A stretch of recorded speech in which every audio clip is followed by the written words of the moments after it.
Magandang umaga po sa lahat. Ako ay mag-aadobo ng manok.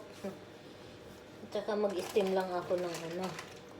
Ito kailangan ko ilamas sa asin at lemon. Binabad ko muna saglit sa lemon at asin bago ko ilamas.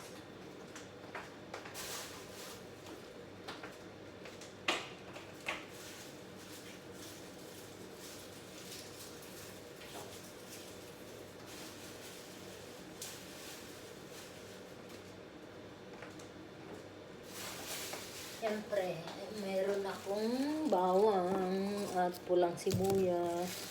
Ito ang patatas eh. Ito ang patatas pang lagay. Tapos, naglaga na ako ng itlog at sinuwa. Ang alaga kong maliit, ang gusto niya sa adobo, itlog. Ang tawag niya, egdobo.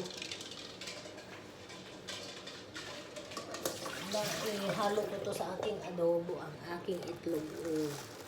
Naluto na yung itlog ko.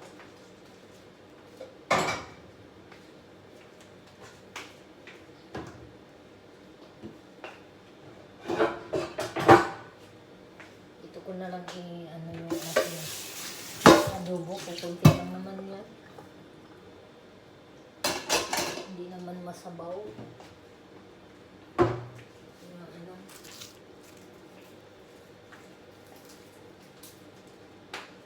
Marami pa yung aking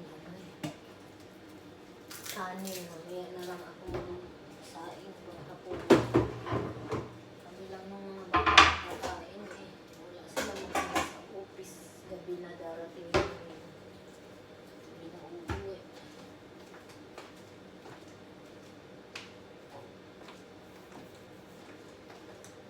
Lagay ko to. Kasi itong isang alaga ko ayaw kumain na manok dito sa adobo. Patatas at sabaw lang ang gusto. Ayan, lalagyan ko siyang itlog at patatas. Yung bunso naman itlog lang ang gusto.